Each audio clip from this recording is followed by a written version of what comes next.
Here's a fun fact involving new Steeler players, Mike Williams and Preston Smith. How about each of these players have a chance to do something that only one other player in the whole National Football League has done in the modern era of the NFL? And that is play in 18 regular season games. Only one other player has done it. And that one player is Leonard Williams. And we'll get into why he was able to play 18 games, even though the schedule has only gone up to this point 17 games. It was changed to 16 games, back in like the late 70s, 80s. It's been 16 games all the way up to the last, 3-4 years ago. We changed it to 17. But there is one man, Leonard Williams, who has played in 18 regular season games. Both Mike Williams and Preston Smith have a chance to join Leonard Williams in that club. Why is that? Or how is this possible? Well, it's because Mike Williams or Preston Smith haven't been on a bye week yet. The Jets bye is week 12, and Mike Williams isn't on the Jets anymore. So he missed out on the Steelers bye week, which was last week. And then the Packers bye week is this week. So the week that Preston Smith is supposed to be resting, he gets traded to the Steelers, and he has a game against the Washington Commanders. So if both Mike Williams and Preston Smith can stay healthy the rest of the season and can actually get some snaps in these games coming up, then, yeah, they will be 2 of 3 players that have accomplished 18 regular season NFL games. And Leonard Williams, it was basically the same scenario for him a couple years ago when he was traded from the Giants to the Seahawks. Same thing that Mike Williams and Preston Smith is dealing with. And I mean, Mike Williams and Smith, they should both do it because I know Preston Smith is definitely going to be getting snaps this week, right? Mike Williams, that may be more up in the air just because there's a little bit more involved with the receiver position and knowing your assignments and having chemistry with the quarterback, as opposed to just being an edge rusher out there and make sure your running assignment is right and rushing the quarterback. I mean, I think Williams is going to get on the field, though, still. I think he's going to get at least a few snaps. He's going to get the Deontay Johnson treatment that he got whenever he went out to Baltimore, and DeAndre Hopkins when he went out to the Chiefs. Just at least get some snaps on offense. Be a decoy, draw some type of attention. So I would expect Williams to get out there. I'm not having any high hopes for his production right out the gate, but I think he might be able to accomplish this. He should be able to accomplish this, play in 18 regular season NFL games. Him and Smith, they both should be able to do it. It's pretty crazy. One player's done it in the modern NFL, and that's Leonard Williams. And this dates all the way back to like the 1920s, 1930s. No one else has done it since then. And that wasn't even like how the NFL operates right now. It was just a lot of disorganization. Like a lot of players were playing in 18, 19, 20 games. Some games weren't even like officially sanctioned by the NFL. Red Grange, he's one of those dudes from like the 1920s, 1930s. He's in the Hall of Fame. He apparently played in 19 games in a 66-day stretch back then. But basically since, I guess the late 1930s, basically since World War II, only one player has pulled this off, and it's Leonard Williams. And both Mike Williams and Preston Smith on the same team have a chance to pull it off this year. Kind of cool. Kind of a little interesting fact. Fun fact. Got to credit Steelers Depot and Alex Kazor for that. They're always finding interesting Steelers stuff and writing articles on it. So shout out to them for that. I just thought it would be an interesting way to start the show. As long as these two dudes stay healthy, Mike Williams and Preston Smith, they should be able to play in 18 regular season games. And I don't know if that's a good thing. I guess that's a good thing for them, right? They probably wish they had their bye week. They probably wish they had some sort of rest week. The NFL season is a long and tumultuous one. I'm sure they wouldn't have minded their rest, but they don't get it. They don't get it with the trade to the Steelers here.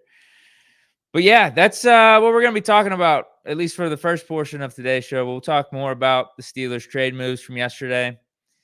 And we'll also preview this Week 10 game against the Commanders. So we'll do basically just grading each move individually.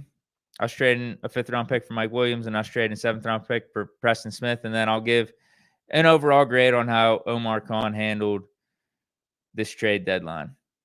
So with Mike Williams, I think it's pretty simple, man. NA. We needed a receiver, and we got a receiver. We got a competent receiver. We didn't get a KJ Osborne. We didn't get a Jonathan Mingo. How about that? Actually, how about that? Just mentioning Jonathan Mingo reminded me that the Cowboys gave up a 4th-round pick. I know they did a 7th-round pick swap too, but they gave up a 4th-round pick for Jonathan Mingo, and we got Mike Williams for a 5th-round pick. So as much as I'm complaining about us potentially being able to use that 5th-round pick in better fashion by getting a DeAndre Hopkins, because that's what the Chiefs gave up to get him, I guess we can't be complaining too much when the Cowboys are making stupid moves like that and trading a 4th-round pick for Jonathan Mingo when you could have had a Mike Williams for a 5th-round pick. So, yeah, not the end of the world, man. Again, good trade. Good trade for the Steelers. I give it an A. We only gave up a 5th-round pick. And before the trade, we had 2 of them. So we're still going to be picking in the 5th round. It was kind of like we got them for free, in essence. I mean, we had 2 5th-round picks. We still are going to be drafting in the 5th round. And we got a Mike Williams for the rest of the season. Good deal. Good move. He's George Pickens. Injury insurance in case Pickens gets hurt. Mike Williams has a similar style to Pickens. He's not as rangy. He's not as twitchy as a George Pickens. I don't think he has as wide of a catch radius. Not as athletic, but a very similar mold. Mike Williams has made his money. His bread and butter is off that deep ball, and his quarterbacks, going back to the Chargers days of Phillip Rivers or Justin Herbert, chucking it up to him and him making a play. But in case Pickens gets hurt, we could rock with Mike Williams as our number 1 for a couple games and get out of stadiums with wins. If we didn't have a Mike Williams, I'm a little bit more concerned with Van Jefferson or Calvin Austin or Scotty Miller being our wide receiver 1. So right there, another reason that this trade deserves an A grade. George Pickens injury insurance. But if Pickens stays healthy, Mike Williams can hopefully still play, man. I know it didn't really work out with the Jets, but I'm chalking that up to, at this point, more of it not being a good fit for the 2 parties. But if Pickens is healthy, Mike Williams is healthy, Williams can legitimately be our bona fide wide receiver 2, across from Pickens, where we got 2 tall receivers who can catch the 50-50 ball, 50-50 passes. So there's an extra ceiling, an extra dynamic that Mike Williams can bring to this offense. But then if you look at just the floor, and it kind of goes back to what I was talking about with George Pickens and him being injury insurance, in case Pickens goes down, knock on wood. But at the bare minimum, Mike Williams is depth. He's depth that we need, whether it is Pickens, whether it is one of these other receivers that are out for a few games or out for a significant amount of time. Plug and play Mike Williams. Plug and play a guy that's competent. A guy that's, I would say at this point, more than competent. The dude has proven it. He can play in the NFL. He strung together a pretty good NFL career. He didn't live up to the hype completely coming out of Clemson, but the dude is talented, a former 7th overall pick back in the day. And again, has strung together a pretty decent NFL career. Has proved that he is a legitimate NFL receiver, is a legitimate wide receiver 2, wide receiver 1B, pretty much. Because when he's on the field, he can put up 1,000 yards. He's got multiple seasons where he's put up 1,000 yards. Others, he's, around 700, 800, 900. And some of those are dependent on the injuries. Like, he hasn't been out there for a full season, so he's not able to get the over 1,000-yard clip. And that's been something that's plagued him throughout his career. That little bit of inconsistency too. But, hey, for a 5th-round pick, you could do much worse. You could definitely do much worse. For a 4th-round pick, you could do much worse, as shown by the Cowboys. Now, I guess the only reason it's not an A+, or it's not this slam dunk, is that maybe you ask yourself if we could have got a better receiver with the 5th-round pick. I mentioned DeAndre Hopkins, but even like a Jacoby Myers with the Raiders, a Cortland Sutton with the Broncos. I don't think they were trading Cortland Sutton, but his name was being thrown out there. Would it have been more worth it to fork up a 4th-round pick to get a Cortland Sutton in here? Maybe go to a 3rd-round pick as opposed to trading a 5th-rounder for Mike Williams? Who knows what Jacoby Myers' market was? If the Raiders traded Devontae Adams for a 3rd, you mean to tell me we couldn't have gotten a Jacoby Myers for a 5th? But maybe Kahn and Tomlin just felt that Mike Williams was the better fit in this system. And I could see that. I definitely could. If Mike Williams is fully healthy, if we're just chalking up what happened with New York as being a bad fit, then yeah, the fit is obvious. If Mike Williams is healthy and Mike Williams can be some version of himself that we saw out in LA, then yeah, we got a 6'4" athletic dude that has multi 1,000-yard seasons on his resume. That's a former 7th overall pick, talented dude. I could see it being a fit. And we're not asking him to be the savior either because we got a George Pickens here. So you add that to the offense, and if he can reach his ceiling, if Mike Williams can just do what he's capable of, yeah, the fit's there. The fit's there. I could see how it could work out better than some of these other players. But right now, with Williams coming off of that ACL from last year and then just seeing what he did with the Jets, you're like, bro, Jacoby Myers kind of the better receiver right now. Like right now, as we sit here on Wednesday, November 6th, Jacoby Myers, better receiver. Darius Slayton, better receiver. I wouldn't have necessarily said this if you asked me in the offseason. You asked me a couple years ago, there's no way. Things can change quickly. And yeah, that's what happens when you get new information when a new season comes around and you get to witness players like Mike Williams put out some subpar performances. And that's what we saw thus far with the Jets in 2024. But here's hoping that he turns it around. Because if he can turn it around, then this offense could be pretty lethal. And we've seen how lethal it can be these first 2 weeks with Russell Wilson at the helm. But if you add a Mike Williams doing some vintage Mike Williams stuff, watch out. But again, just for the floor of this trade, just for like the bare minimum, what this brings is depth. And that's something we needed. We need to walk away from this trade deadline with wide receiver depth. And at least Mike Williams brings that, but also has all that upside that I've been talking about. So I give it an A. Preston Smith. I'm going to go A+. Because I don't think there really is a critique to be had on this move. We got a perennial 8/9 sack edge rusher for a 7th-round pick. And we aren't even asking him to start. We're just asking him to be a rotational piece behind TJ Watt, Alex Highsmith, and be a duo, in a way, a backup duo with Nick Herbig. Be a little tandem, be a little backup tandem with him. That's all we're asking him to do. So I don't really think you can have a critique on this one. We gave up a 7th-round pick. That's nothing. Whereas with the Mike Williams deal, yeah, maybe we could talk about there being a better receiver out there. Could we have used our 5th-round pick better? Is there a better guy that would fit the system, better receiver that would fit the system? But with Preston Smith, dude, we're getting a guy that almost gets 10 sacks per year for a 7th-round pick, and we're not even asking him to start. So who out there was better for us? Who out there do we feel like we're missing out on? I can't name anyone off the top of my head, especially when you're just asking a Preston Smith to either be your 3rd rush guy, which is probably what he's going to be doing off the jump with Nick Herbig dealing with his hamstring injury. But then after that, when Herbig gets back, it's either he's going to stay the 3rd guy or he's going to go to the 4th guy.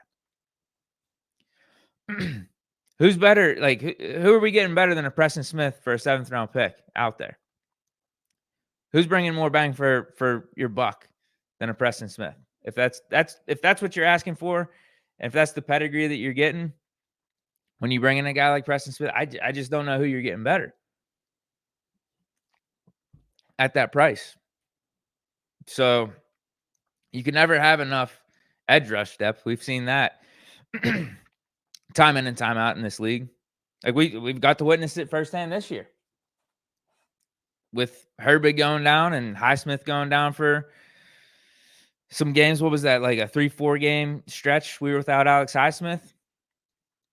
In the past, we've seen what it was like without TJ Watt. Don't we have like a 1-11 record without TJ Watt? I get it. That's TJ Watt. Sometimes depth isn't going to make up for not having TJ Watt out there. But this is even something we kind of knew we needed going back to the offseason anyway, because we had TJ, we had Highsmith, and we had Herbig. We had the big three at the edge rush spot. And then there was a big drop-off between Herbig and our fourth guy, Jeremiah Moon. So you did wonder to yourself, man, if one of these guys gets hurt, we might be kind of screwed for a stretch. And we did get to see that a little bit this year. Luckily, it wasn't TJ Watt. Luckily, it wasn't the depoy that went down. Excuse me.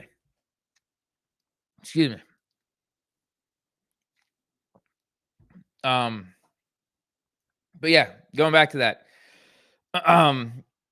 You just hoped if those guys stayed healthy, we wouldn't have to worry about bringing in a fourth dude, because you would have your top three. Those guys would just be in the rotation. Those guys would be the only ones getting snaps.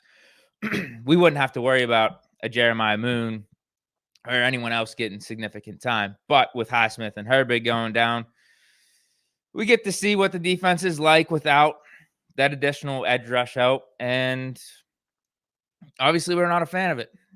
And we made an appropriate move to balance things out by bringing in Preston Smith. So I'm going A+ with him. I'm going A with Mike Williams. I add those two together.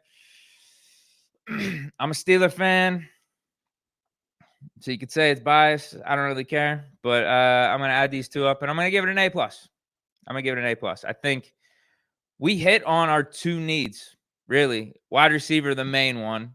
We could have, I think, gone without trading for a Preston Smith or the additional edge rush help. We could have gone without it if Herbig came back healthy and Herbig, Highsmith, and TJ Watt stayed healthy rest of the season. I don't think we're stressing about it. But again, this is the NFL. People get hurt. We see it season in, season out. I mean, it's a tough game, man. It's a physical game. People get hurt. So it's not a bad idea to have insurance, especially at the edge rush position, especially. So, yeah, I think receiver was the main one. And then if you wanted to talk about another position outside of receiver, it would be that third or fourth edge rush position and just adding a guy into that mix. And we did that because everything else, I think we're good. Cornerback, we got Cam Sutton coming back this week. Beanie Bishop's been a pleasant surprise. JPJ, Dante Jackson, they've been killing it on the outside. Corey Trice, he's coming off of IR. At safeties, we got our top three dudes with Casey, Sean Elliott, Mick Fitzpatrick, good depth at inside linebacker. Our D-line stacked. O-line, I think we're good, man. I know people would want to probably bring in a replacement for Broderick Jones, but with him being a first-round pick back in 2023, the guy that's supposed to be the future, we're going to let it play out with him.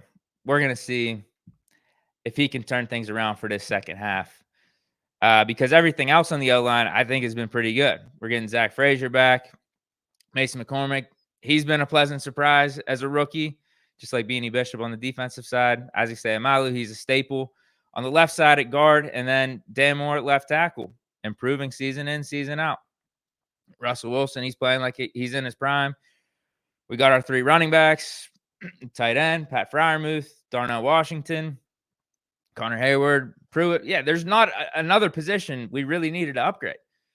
It was just receiver and then adding a guy for the third or fourth spot at outside linebacker. And we did that. So A+. And I think we got two really quality dudes.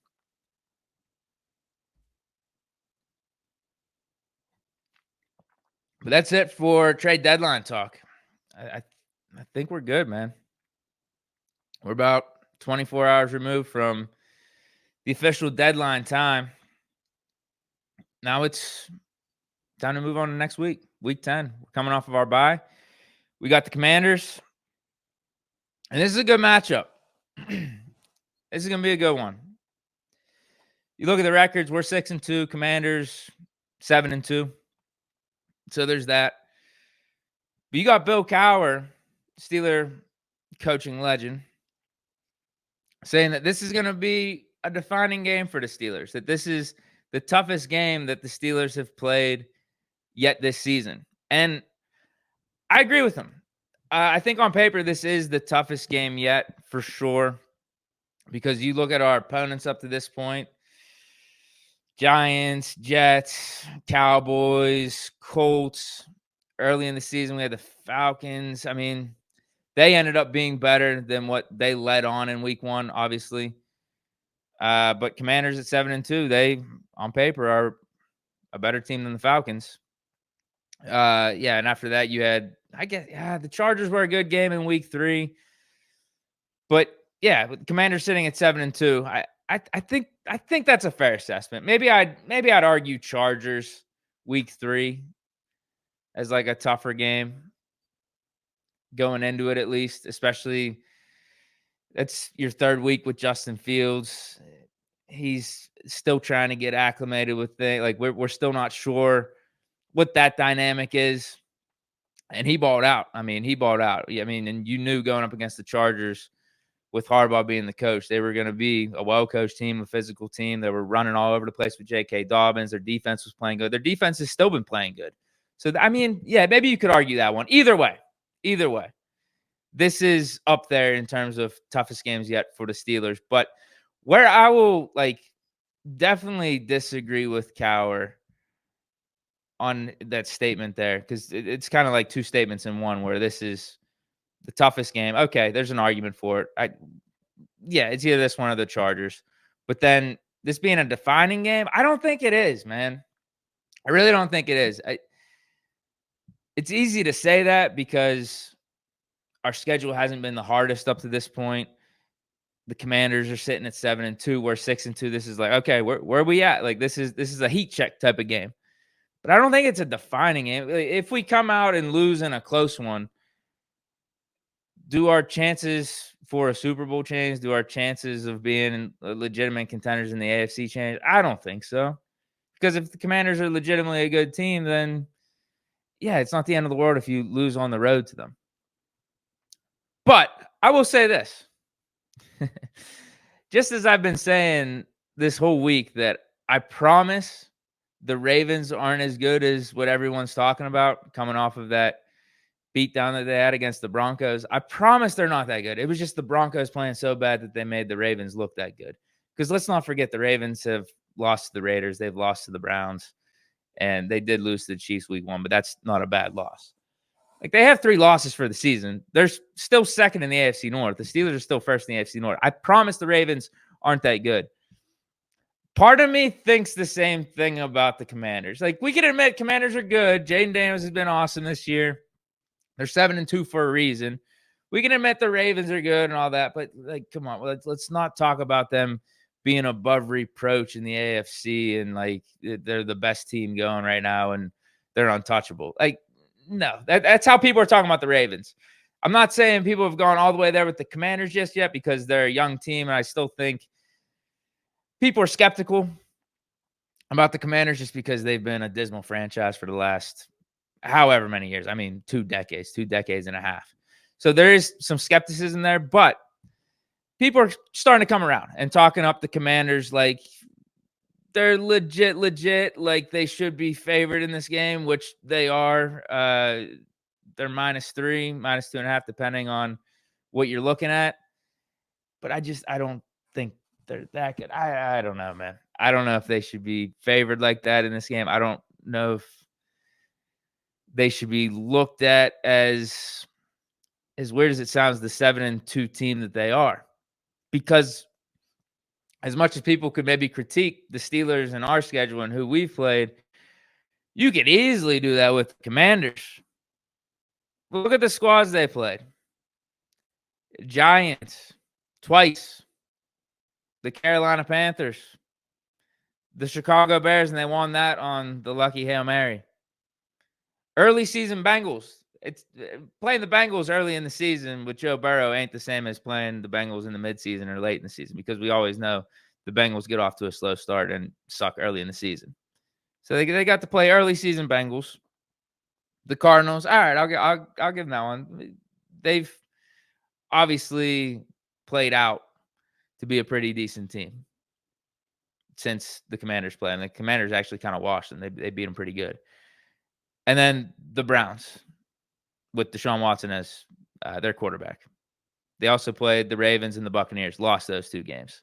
So their wins are Giants twice, Panthers, the Bears, playing the Bengals early in the season, the Cardinals, and the Browns with Deshaun Watson. Come on, bro. Like the 2 legitimate wins, I would say there, where you're just like, okay, those are good wins. I'll give them credit for beating the Bengals early in the season because that was on prime time. Jaden Daniels going up against LSU quarterback on the road, Joe Burrow, like the guy that he was succeeding at LSU. Like there was pressure to that game. I'll give him that, and he played good. But it still ain't the same as playing the Bengals like right now or like later in the season. And then the Cardinals, I'll give them that. It was a good win. Good win. But even at that point, the Cardinals weren't really the same team that they are right now. I think that might have been the game that sparked the Cardinals going on this winning streak that they've been on. So I don't know, man.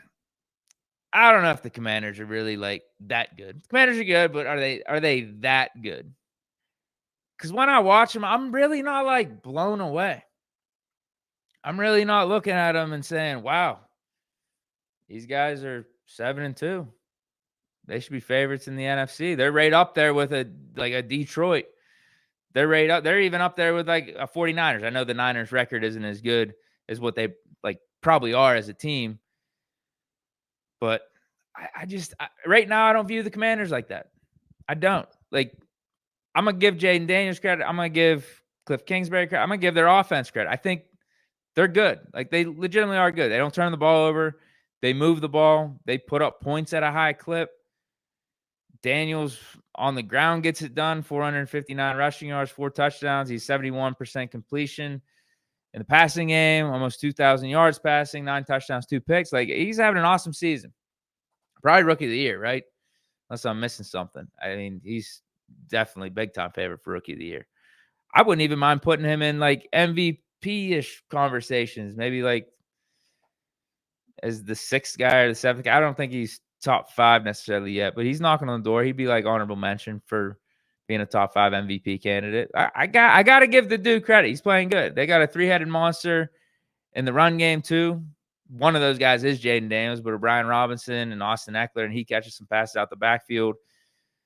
They got their one, Terry McLaurin, 600 yards, 6 touchdowns. And then the supporting cast in the receiving game has actually been somewhat reliable, with Zach Ertz being a QB-friendly target for Jaden Daniels, Noah Brown, Luke McCaffrey's been getting some run, Zacchaeus, dude formerly played with Atlanta.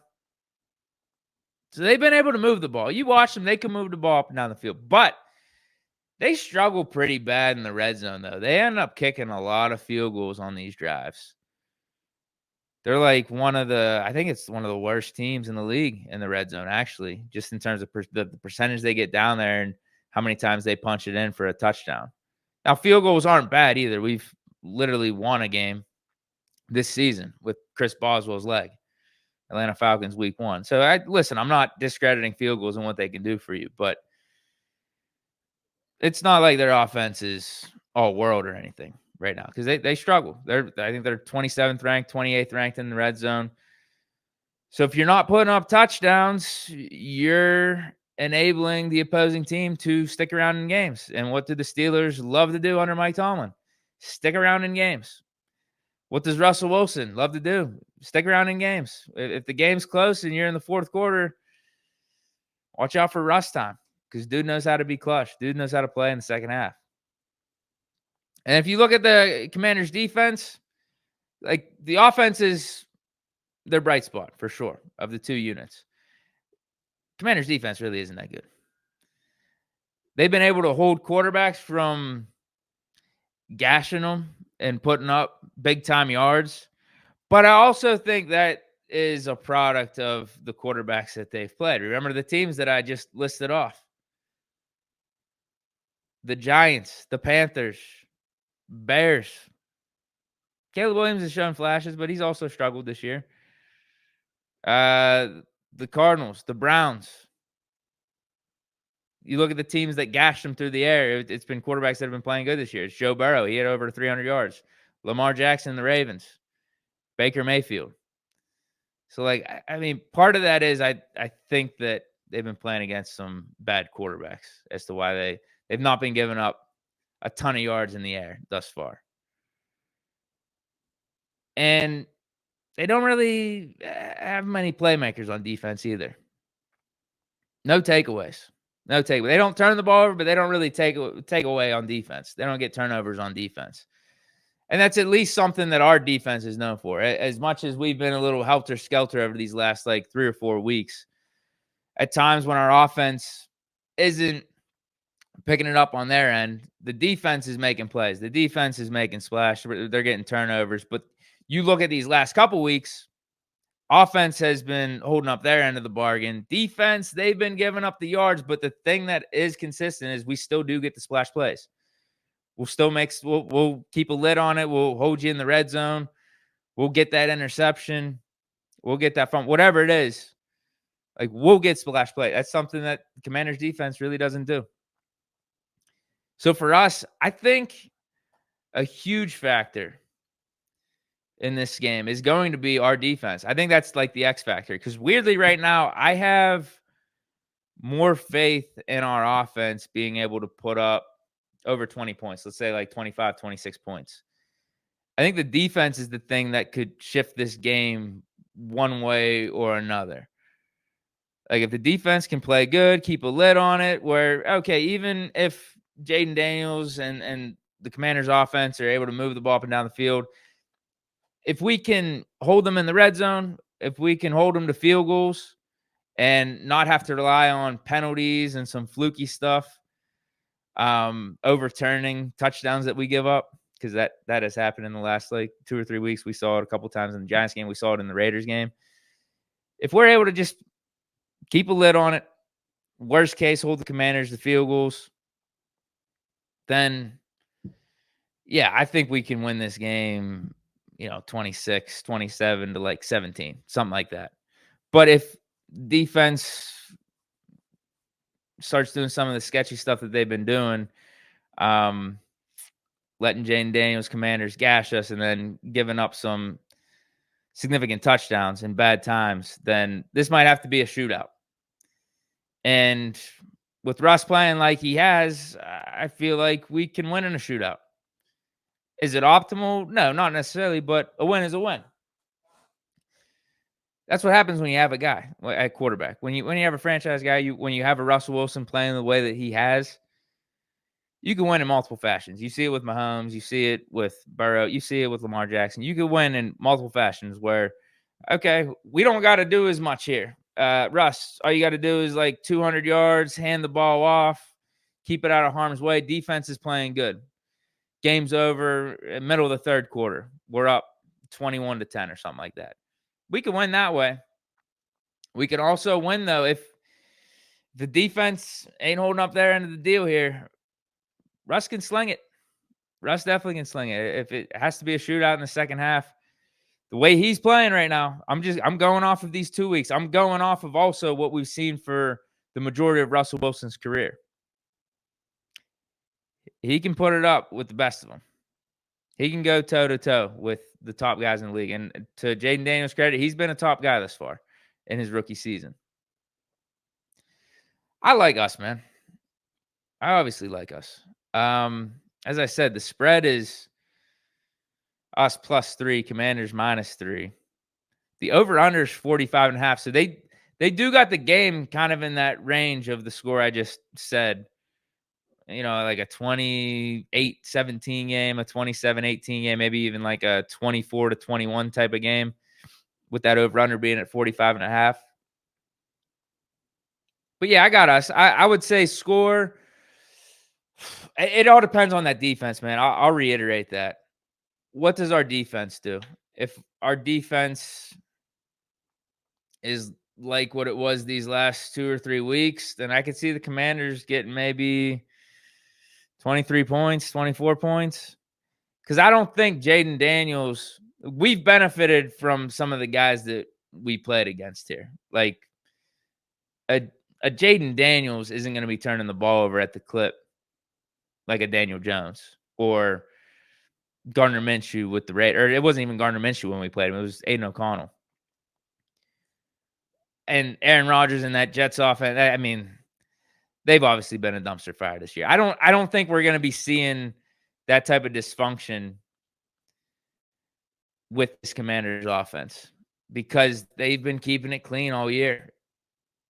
So, I mean, if we can get a turnover or two, that would be great. And that's something our defense is very capable of. It's something our defense can consistently do. But I wouldn't be surprised if it's only one turnover, maybe it's 0 turnovers that our defense is able to get. And if that's the case, man, like we got to make sure we're not giving up touchdowns. We're keeping a lid on it. It's only field goals, and we're making them punt. Because if that doesn't happen, this might have to be a shootout. So, I know what our defense is capable of. I know that the talent that we got. I know what our defense was looking like the first 3-4 weeks of the season. So that's the thing. Is it just going to switch after this bye week and we get back to what we should be doing? Or is what we've been seeing over the last several weeks more of what we actually are this season? Either way, we win. I think it's going to be like 28-21. I think 28-21. And 28 ain't even, I mean, we've been putting up over 30 points as an offense these last couple weeks, these last 3 weeks. I don't even think 28. The 28 ain't a reach. It's not. Maybe if you were asking me about the Steelers offense earlier this season or going back to 2023 or 2022, but with Russ cooking like this, 28, definitely feasible. Definitely feasible. We got a couple people popping up in the chat here.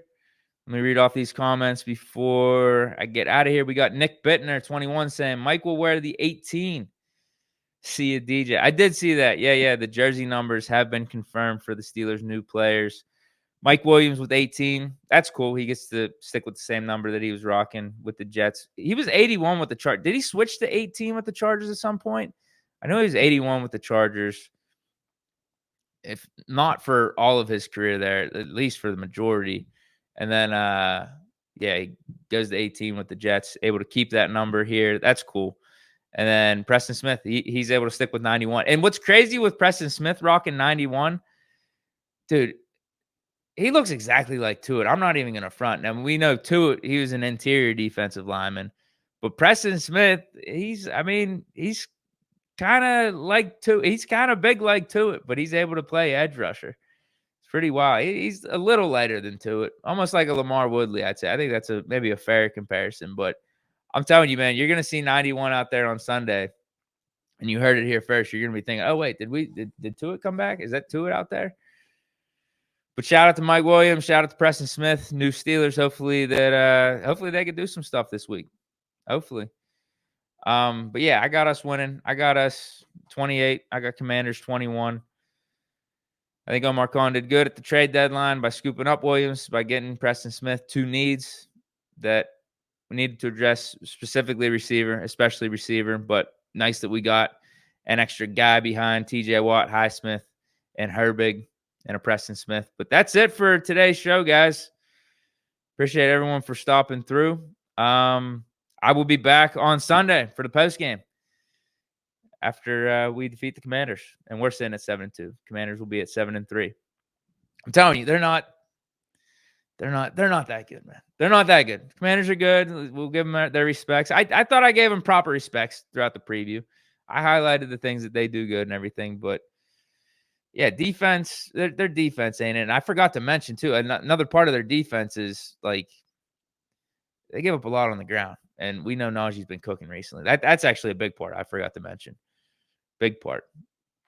Because they've done all right in the passing game and keeping the quarterback's yards at a minimum. But again, I think that's because they've been playing against some bad quarterbacks. On the ground, they've been consistently bad. Their front seven ain't that good. They got to wash Bobby Wagner in the middle. Their edge guys really aren't that. They got Dante Fowler, who's kind of having a career year statistically, but if he's your number one, that ain't great. There's a reason they traded for Marshawn Lattimore. They could use the improvements on defense, definitely. But he's only going to help their secondary. They still got to deal with what their front seven has been for the first half of the season going forward, and specifically in this game. But yeah, that's it, guys. I'm out of here. Hope everyone enjoyed. Stay chilling. Here we go, Steelers. Peace.